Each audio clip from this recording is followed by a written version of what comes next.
বৈষম্য বিরোধী আন্দোলনে অংশ নিয়ে ঢাকার মিরপুরের ছাত্রদের পানি খাওয়াচ্ছিলেন মাসুদ রানা। পেছন থেকে পুলিশের গুলি তার মাথায় লাগে, মাটিতে লুটিয়ে পড়ে মাসুদ রানা। প্রথমে তাকে মিরপুরের আলোক হাসপাতালে নেওয়া হয়, তারপর সেখান থেকে নিউরোসায়েন্স হাসপাতালে নেয় তার সহযোদ্ধারা। এখানেই মারা যায় মাসুদ রানা। বাবার ছবিটা বুকে নিয়ে বাবাকে খুঁজে ফিরছেন ছোট্ট আরাবী।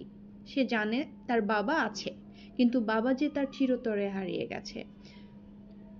শুকাচ্ছে না মায়ের চোখের জল, ছেলের কথা বলতেই অজরে কাঁদছেন তিনি। ছেলে হারানোর শোক সহ্য করা কঠিন হয়ে পড়েছে মায়ের জন্য। স্ত্রীর দীর্ঘশ্বাস আর লুকানো কান্না হয়তোবা টের পাচ্ছে মাসুদ রানা শহীদিয়া। দেখার মতো না, ওই আছে সবাই ছেলেরা দেখছে কই রকমই খায়, কোনো রকম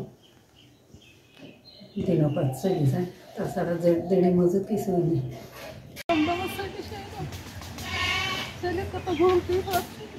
ভিডিওগুলো আছে, ভিডিও ওই গরমে বসে থাকবো, ছেলে আসবে থাকবো কিন্তু রাস্তায় তুলতে থাকতো না, জমিদার আসছে।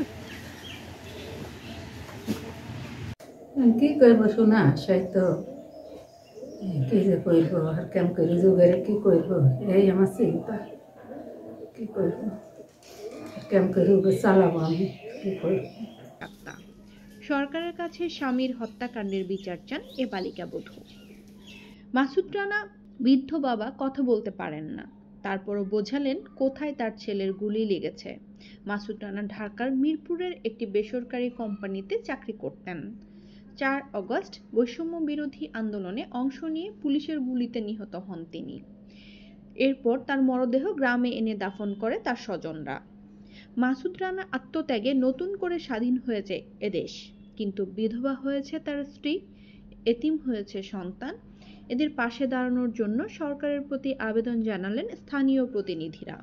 মাসুদ রানা গত 4 তারিখে বৈষম্য বিরোধী আন্দোলনে ছাত্র জনতার সংগ্রামী একজন ছিলেন।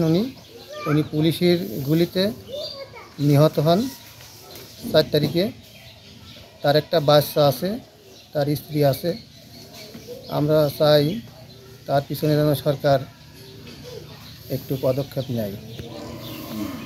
চুয়াডাঙ্গার আলমডাঙ্গা উপজেলার কয়রাডাঙ্গা গ্রামের রায়হান বিশ্বাসের ছোট ছেলে মাসুদ রানা স্ত্রী সন্তান নিয়ে থাকতেন ঢাকার মিরপুর 10 নম্বর